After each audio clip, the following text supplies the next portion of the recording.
La llegada a Estados Unidos de un oficial, un mayor de uno de los órganos de represión en Cuba, y la disputa en redes sociales sobre el papel de Pablo Milanés como voz de la dictadura, ha lanzado sobre mí en los últimos días las preguntas de muchos de mis lectores y seguidores.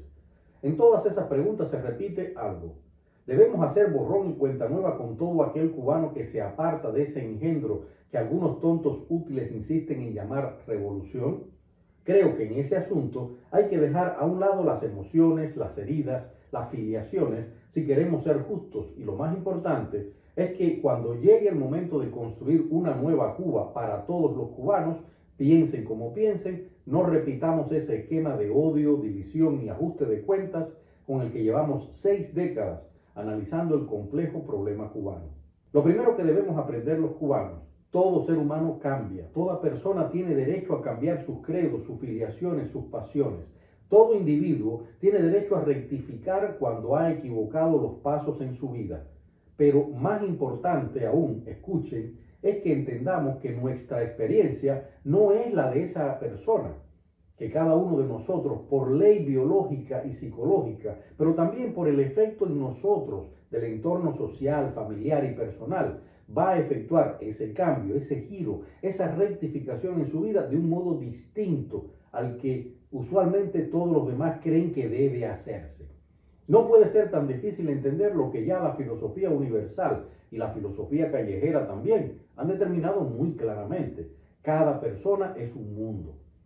Juzgar a cualquier cubano que haya creído alguna vez en ese engendro llamado revolución, exigiéndole que haga las cosas como creemos que deben hacerse, es además de injusto seguir esa norma de fascistas y comunistas que estipula que en la sociedad todo debe hacerse siguiendo reglas fríamente calculadas. ¿Por quién? Por quienes detentan el poder o se creen dueños de la verdad absoluta. Lo segundo, y más importante en el caso de fenómenos como la colaboración con la dictadura, sea la cubana, la venezolana, la nicaragüense, la que sea, es que debemos analizar cada caso en sus circunstancias. No es lo mismo juzgar la responsabilidad de Pablo Milanés en la difusión propagandística nacional e internacional de la mal llamada revolución que juzgar la responsabilidad de un alto oficial de un órgano represivo, es decir, de una persona encargada de reprimir a la población, que juzgar a un simple ciudadano que se desgañitó lanzando gritos contra un opositor en un acto de repudio. A cada persona se le debe exigir que, si decide apartarse de la dictadura y dar ese cambio, ese giro, esa rectificación, debe responder, escuchen, no por haber creído, sino exactamente por el daño social, por la violación específica cometida. De ahí que sea tan importante que los cubanos que estén en la isla o en el exilio, ante la salida del país de este tipo de personajes, muestren efectivamente las pruebas de que esa persona cometió un delito contra los derechos humanos o contra su integridad física y emocional, como ha sucedido con este mayor del DTI.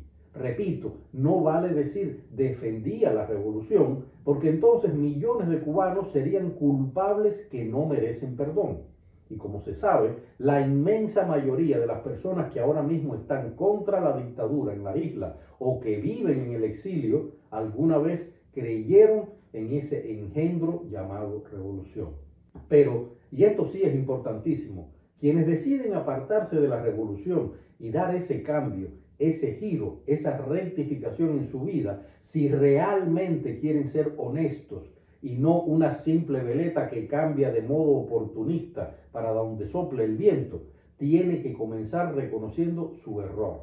Pero ese reconocimiento no es de palabra.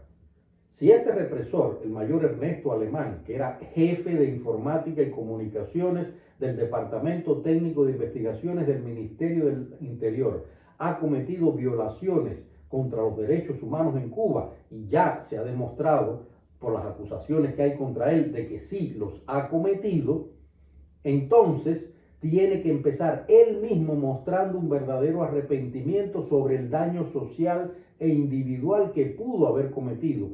Y después de pagar legalmente esa responsabilidad, entonces y solo entonces se puede aceptar o se podrá aceptar que realmente ha cambiado. La premisa es judicialmente simple. Quien comete un delito de violación de derechos humanos como parte del aparato de poder de una dictadura, debe responder por esos delitos. No basta con llegar, decir me arrepiento y mostrar alguna que otra evidencia, muchas de ellas conocidas y algunas pocas desconocidas, de la estructura represiva en la que se militó rabiosamente durante largos años. Eso es lo que están haciendo muchos represores que ven que en Cuba el barco de la revolución hace aguas por todas partes y ya con eso se limpia. En ese caso, hay que decirlo claramente, se trata de ratas que abandonan el barco porque no les queda otro remedio. En unos casos, porque les quitaron ciertos privilegios, perdieron poder o fueron sancionados en las usuales purgas internas de esos órganos represores, o están apostando de modo muy oportunista a sobrevivir porque han visto que todo apunta a la caída de un engendro que ellos defendieron con uñas y dientes.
¿Comprensión con quien se equivocó y desea rectificar? Sí.